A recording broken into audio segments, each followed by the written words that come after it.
Assalamualaikum warahmatullahi wabarakatuh. Hai anak-anakku yang solih-solihah, pada pertemuan kali ini kita akan belajar tentang indahnya kebersamaan. Subtema 1, keberagaman budaya bangsa. Simak ulasan berikut ya.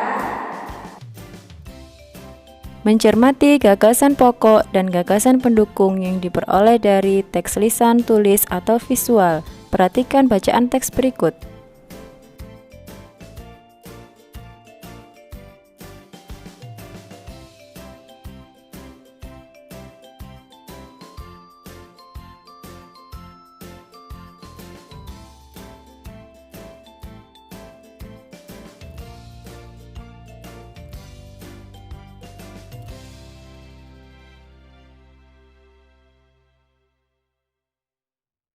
Jadi, gagasan pokok adalah kalimat utama yang menjadi topik pembahasan.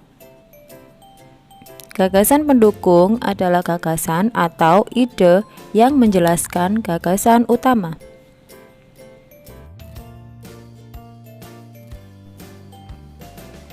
Bunyi adalah energi yang dapat didengar. Tinggi, rendah, atau kuat lemahnya bunyi bergantung pada 1. Frekuensi, 2. Amplitudo, 3. Resonansi.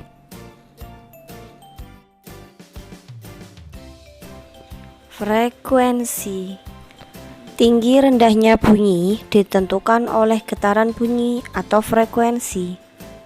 Berdasarkan frekuensi, bunyi dibedakan menjadi 3, yaitu infrasonik adalah bunyi yang memiliki frekuensi di bawah 20 getaran per detik atau yang tidak dapat didengar oleh manusia karena frekuensinya sangat rendah.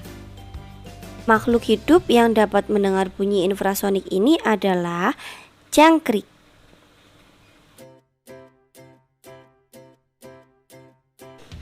Audiosonik adalah bunyi yang dapat didengar oleh manusia dan memiliki frekuensi 20-20.000 getaran per detik.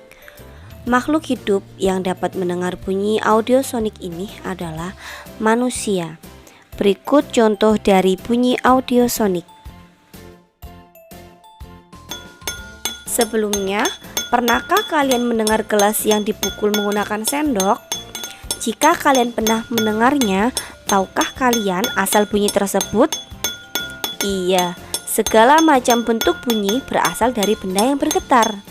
Getaran pada gelas yang dibunyikan tersebut itulah yang menghasilkan bunyi. Bunyi pukulan gelas itulah yang dapat didengar oleh manusia. Ultrasonik adalah bunyi yang memiliki frekuensi di atas 20.000 getaran per detik. Manusia tidak dapat mendengar bunyi tersebut. Makhluk hidup yang dapat mendengar bunyi ultrasonik tersebut adalah kelelawar. Kelelawar ini memanfaatkan bunyi ultrasonik untuk menangkap mangsa di malam hari. Kelelawar mengeluarkan gelombang ultrasonik saat ia terbang. Gelombang ini yang dikeluarkan akan dipantulkan kembali oleh benda-benda atau binatang lain yang dilewatinya dan diterima oleh suatu alat yang berada pada tubuh kelelawar. Hewan selanjutnya adalah lumba-lumba. Lumba-lumba dapat dilihat di permukaan air. Lumba-lumba ini hidup di lautan dan sebagian besar mereka berada di kedalaman laut. Sekalipun hidup di kedalaman lautan, lumba-lumba mempunyai sistem yang memungkinkan untuk berkomunikasi dan menerima rangsangan, yaitu sistem sonar.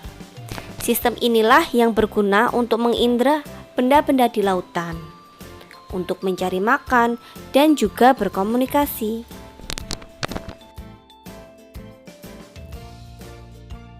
Selanjutnya adalah amplitudo. Kuat dan lemahnya bunyi bergantung pada amplitudo. Makin besar amplitudo, makin kuat bunyi yang dihasilkan. Selanjutnya adalah resonansi. Peristiwa ikut bergetarnya suatu benda karena ada benda lain yang bergetar dan memiliki frekuensi yang sama. Perhatikan contoh berikut ini ya. Jari tangan yang sudah dibasahi, gesekkan tangan ke permukaan gelas secara perlahan. Selanjutnya pada gelas yang kedua berisi setengah air. Dan selanjutnya pada gelas yang berisi hampir penuh. Semakin besar panjang ruang pada gelas atau semakin kecil volume air di dalamnya, maka akan semakin besar frekuensi bunyi yang dihasilkan. Begitu juga sebaliknya. Sehingga volume air berbanding lurus dengan frekuensi bunyi yang dihasilkan. Setelah ini, kalian mencoba di rumah ya, mempraktekkan dari bunyi resonasi. Ustazah tunggu nanti videonya. Sumber bunyi. Beberapa contoh sumber bunyi adalah 1. Pita suara manusia, 2. garpu tala, 3. alat musik, dan 4. mesin bermotor. Bunyi dapat merambat melalui udara, benda padat, dan benda cair.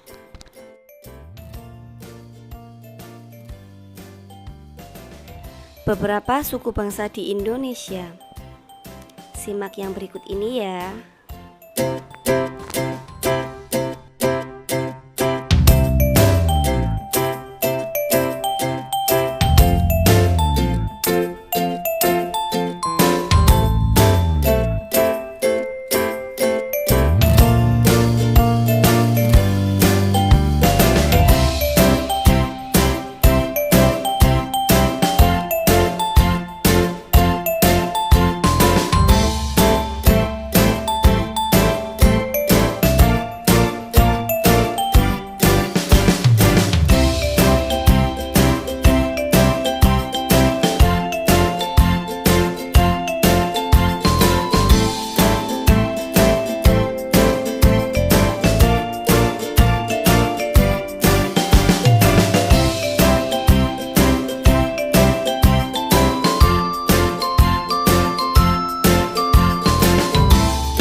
Di Indonesia memiliki berbagai macam suku dan agama.